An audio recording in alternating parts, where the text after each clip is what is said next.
Alrighty, welcome. Chapter 11. So we're talking religion reform. So 1800 to 1860. So this is going to focus a lot on different Unitarian groups and the Shakers and all that fun stuff. So here we go. So we're going to start with the Transcendentalists. Oh, I didn't change the slide yet. Oops, hold on. Let's get there. Yay, success. Okay. That way you can look at our little friends here. So, Transcendentalism. So this is an intellectual movement, and it's kind of rooted in the idea of Unitarianism. So this group of largely men, they admired the European Romanticism, so men by the name of Kant and Coleridge. They rejected Enlightenment thinking. So that whole sciencey thing and whatnot, they're going to reject that and say no. I think it's they are looking for a celebration of human passions and mysteries.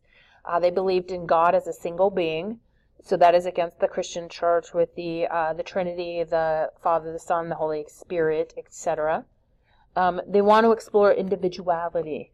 Let's see, they're going to move Emerson.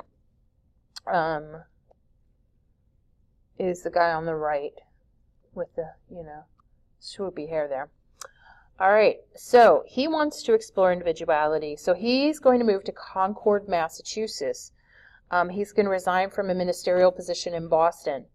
So he believed that people were trapped by traditions. All right, so he goes to an ideal setting. Concord, Massachusetts is beautiful, so it's an ideal setting for his transcendent discovery. Under an open sky, so in solitary communion with nature. He thinks that work was destroying your spiritual lives. Which, yeah, if you're working all the time, it is hard to have a spiritual life, so I can understand that. But if you're not working, it's hard to maintain a spiritual life, so there's that. All right, the Lyceum movement is going to start in 1826. It's a way to reach people through public lectures. It's going to foster discussions modeled after Aristotle's public lectures in ancient Greece. Very attractive to the middle class in the North and the Midwest, and not really the South, though. The South is largely agricultural, so those people are working. They don't have time to go to public lectures, is really what it boils down to.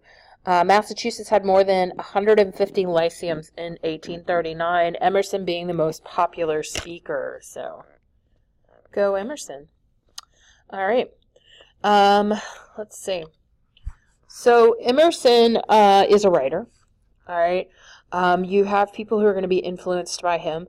You've got Henry David Thoreau, who builds a cabin at Walden Pond after his brother's death. He lives there for 2 years alone, and he publishes Walden, or Life in the Woods, about his search for meaning in the natural world. Margaret Fuller, who's the woman there in the middle, she explored freedom for women. She edited The Dial, which was a transcendentalist journal, and published Woman in the 19th Century in 1844. She is going to be one of the women that was in the little Second Great Awakening play that we did. So think back to that. Women deserved independence, so she believes that. Let's see, she's also a literary critic for the New York Tribune. So, Walt Whitman, he's a printer, a teacher, a journalist, and a newspaper editor. He publishes Leaves of Grass as a collection of poetry celebrating the desire to break from tradition. So all this kind of fluffy writing and whatnot. This is heavily English writing, in my opinion. You have Nathaniel Hawthorne, who you should be familiar with. I think a lot of you might be reading The Scarlet Letter right now. He writes it in 1850. Very pessimistic worldview. Criticizes the excessive individualism.